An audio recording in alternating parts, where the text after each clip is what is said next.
So, Rena, now we're inside your home, and it is surprisingly big in here. Yeah, it's sort of like a TARDIS. People see it and they think it's so small, but when they get to be able to see inside, it's very comfortable and actually is a lot bigger than what people think. When I first started, and for the first few years, I kept it as a queen size bed. But going full time, I wanted to be able to store some things and have a little more room that I could sit instead of just sitting with my legs straight out or um, cross legged. So I changed this to a twin bed and added a carpet. And I have a place that I keep my shoes, a place for dirty clothes, things that I want to keep. I added baskets to store little things. Um, the TV, when I first got it, it was on a solid door there. I had that taken off and hinges put on, and a floor and sides built in. So I now have storage behind the TV, where I keep all my DVDs and things like that. And I had the shelves built underneath the cabinets, so that I can have a few other things there. So, how much of that was factory? The two cabinets that opened, they were there. They were there. The TV was factory. The air conditioner was factory. Okay. Um, I just had The shelf on the bottom. the shelves built in, and had the TV opened up and put storage behind there. Mm-hmm. Those were the mods that I had done. And then I added these baskets to store little things um, Very with handy. it. Very handy. Really organized, which is critical in such a small space. And surprisingly, there's a lot of storage that you don't see. At the headboard, when all of my stuff is off, there's a board that lifts up, and that goes to the all the way down to the floor of the camper storage. And then there's storage under both sides of the bed. Oh, wow. About 4 or 5 inches deep of storage on both sides, and I have the boards underneath there on butterfly hinges that I can, when I move it, I can lift up, and I have a pole that I put there to hold it open to get things in and out. When I travel, my solar folds up and fits flat underneath my bed. That's really, really nice. Yeah. So there's more storage than what people think. The tag came pre-wired for solar, came pre-wired for cable if I'm ever in a place that has cable. So there's just that nice little extras, the Bluetooth, AM, FM stereo, CD, DVD. I have a fantastic fan. And like I said, I do have the air conditioner, though I don't use that very often. But you have the 2,000-watt inverter generator. Yeah. You could easily run it. I could, absolutely. And you probably would just have to run it for a few minutes at a time. Yeah. It's so small. Yeah. It'll cool very quickly. I've done it where I've been on shore power, and it cools it very quickly. Yeah. And that. But I find that I like using the fantastic fan more, because when you're laying here, it's coming right down. And when I have the windows opened, I get a nice cross breeze that keeps you warm as well, or keeps you cool as well. And you're not really stooping all that much, are you, when you stand? Do you want me to? Sure. Yeah, I'd kind of like to see that. Which is, I don't think it's any worse than you would be in a van.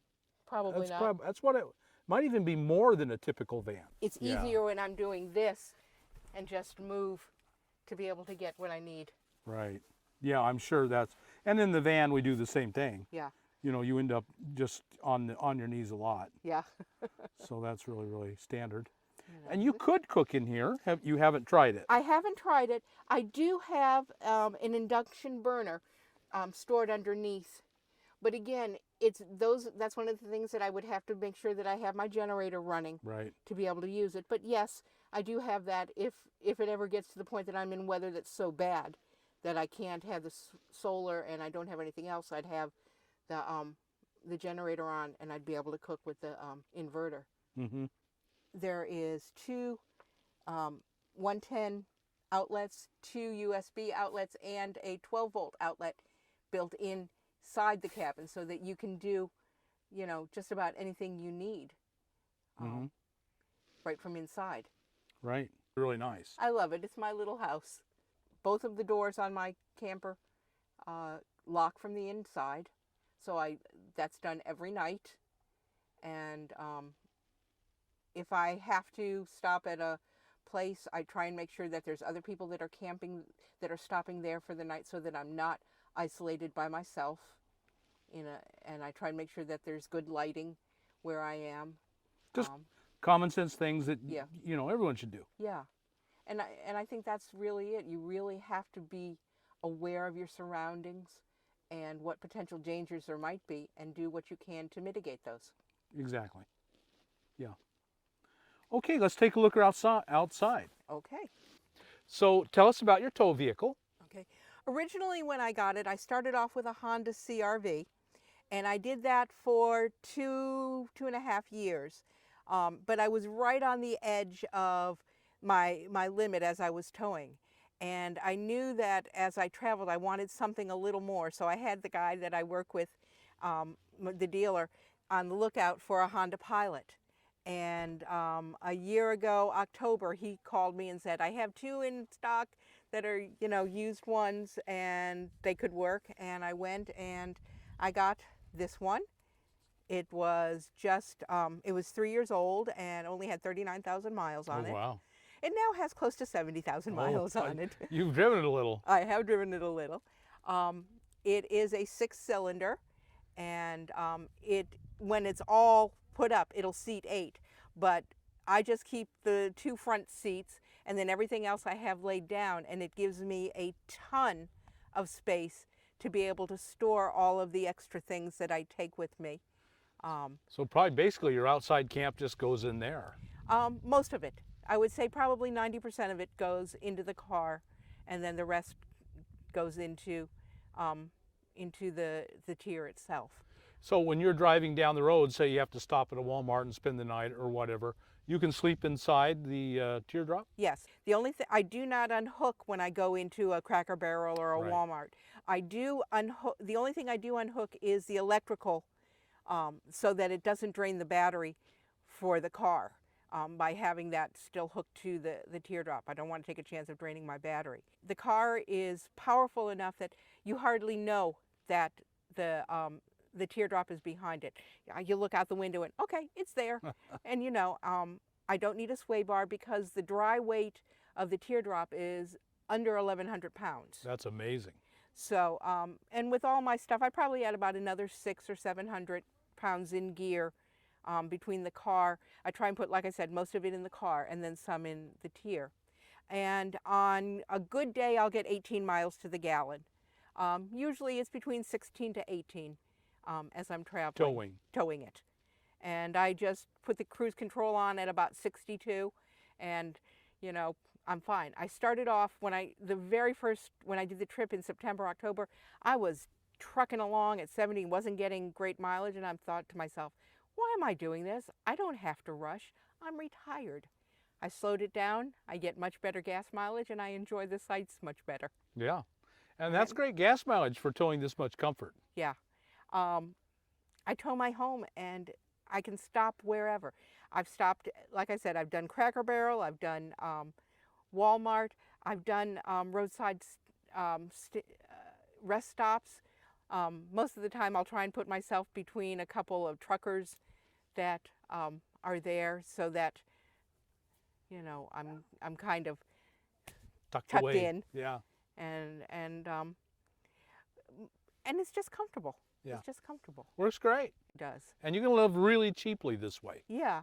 I've been tracking my expenses, and I can probably live on less than $1,000 a month. That's amazing. This way, including my food and gas, especially boondocking and camping on BLM, where you don't have to actually pay. Right. And if you're following the caravans, you're not driving very much. No, just a couple hours.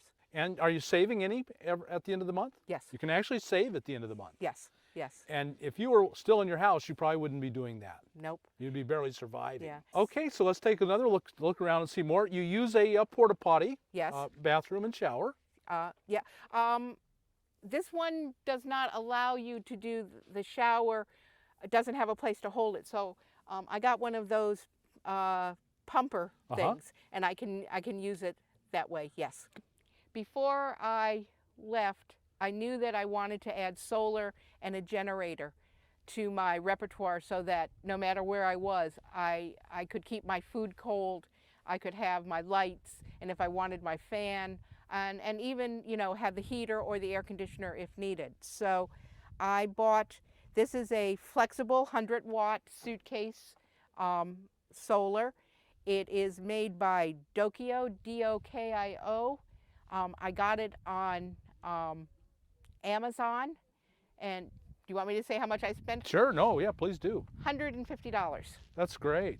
You know? And did it come with the controller? It came with a 10, I always get it mixed Amp. up, 10 amp controller. Right. But I went and I bought a 30 amp so that if I wanted to add more solar, another 100-watt, I would be able to be covered to do that. Mm-hmm. But so far, especially with the Arizona sun or California sun, I'm charging up pretty well. I may use the generator once or twice a day for an hour or so to beef it up for the night. But for the most part, the solar works well. Good. And the stands are guitar stands, portable guitar stands. What a clever idea. That just works wonderful. Yeah, that's a really good idea. Yeah. And that. So, and I did buy a generator. Champion's a great name. Yeah. I did a lot of research looking at generators. I know that Hondas are the gold star, but honestly, I didn't have that kind of extra cash to do that. And the Champion was giving really good reviews, is pretty darn quiet for what it is, and half the price of what the Honda. Yeah. So, and it's 48 pounds that I can lift. I can change the oil in it. I can add gas in it. Again, I can do it myself. Right. And that's your primary goal, that independence. Yeah. I want to know that if something happens, I only have to rely on myself to be able to do it. Very good thinking. That's a good way to live. You know, it's nice to have others around and help, but in the bottom line, if nobody's there, you're left making the decisions and doing what you have to do. Right. Very, very good. Yeah. What you think, Cody? I have a pretty good kitchen. You do. It is. I think this is one of the nicest kitchens I've seen in a Teardrop. This is really impressive. Yeah. This is standard. The sink, the 2-burner stove, and this is a Norcold refrigerated cooler. You can get it down to freezing it, but it would all be freezing, not just the meat area. So I keep it as a refrigerator. I just made the Reflectix cover based on a video that I saw that you had done. So I'm hoping that will help stabilize the temperature and keep everything. I'm sure it'll help a lot. Yeah. And did the slide come with it? Yes, that was all part of the way it was built. That's a great idea. Yeah. With my first Teardrop, it didn't have a kitchen like this. It just basically had shelves and places to store things. So that's when I bought the Coleman Deluxe Kitchen. Out here. Which is out here. One of the nice things about it is it folds up and it's no more than 6 inches wide when it's put together. But it gives me lots of space to be able to have extra things, to have my Coleman single burner and grill there. I bake. I have the Coleman oven. When you say Coleman oven, oh, you have the fold up. Yes. And how's that been working for you? Oh, I love it. You love it? I've used it for several years. In fact, this is my second one that I have. I'm a baker. I love to bake. And so to be able to make fresh bread, to throw a couple potatoes in to bake and have them to make like home fries or a frittata for breakfast, I like to do that. And then I just keep one big container for my pots and pans, another one's for my dry goods. And what about the water on the Teardrop? Does it have an electric pump?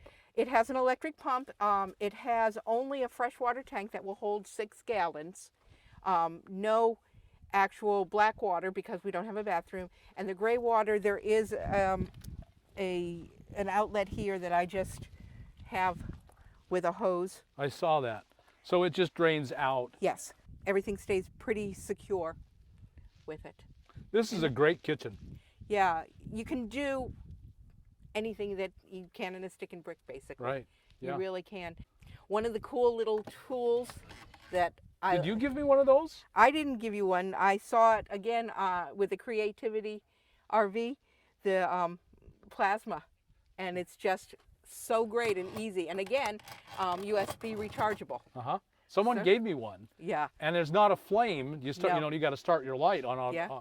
light things, yeah. and it's a little electric It shock. sparks. Yeah. The one thing that I don't have now that I have had previously is a canopy.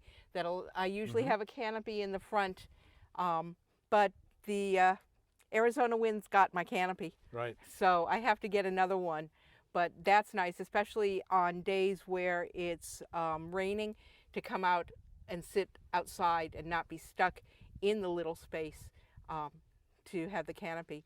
And the other thing is I have a tent that will hook to the canopy, that hooks to the four corners and the center post of the canopy. And when you put it up, it puts up a 10 by 10 tent with a floor, Giving you even more room. giving me even more room.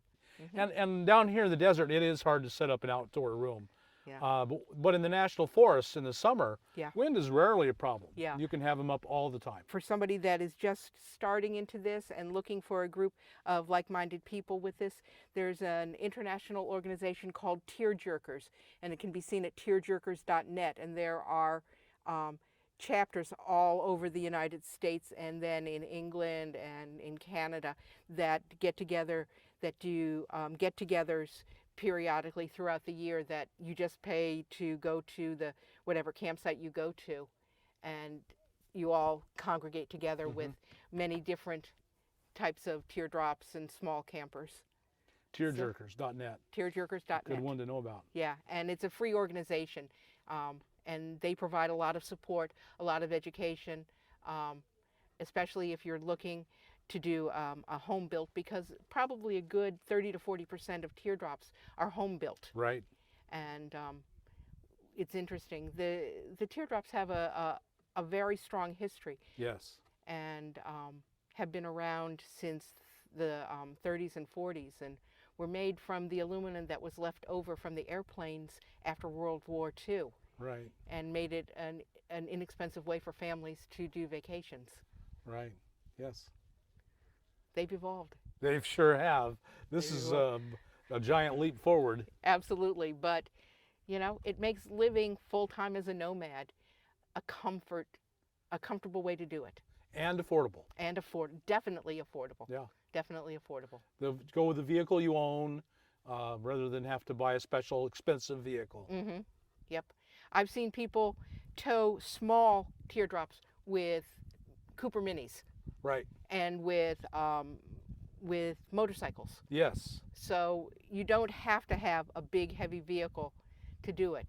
Depending on what you choose, there's lots of options. Lots of options. Well, Reena, thank you so much for sharing your home with us. It's really nice. It's really amazing. Thank you. I really appreciate you coming and letting me share this, and you know, giving your viewers a look at something different, that's, you know, a little different than what everybody else tends to do. Yeah. Yeah, that's the idea here. Just whatever you've got, you make it work, that's good enough. Absolutely. Absolutely. Okay. So folks, I hope you got something good out of this, and I know you did. If you did, like us on YouTube, subscribe to the channel, hit that thumbs up button, and we'll talk to you later.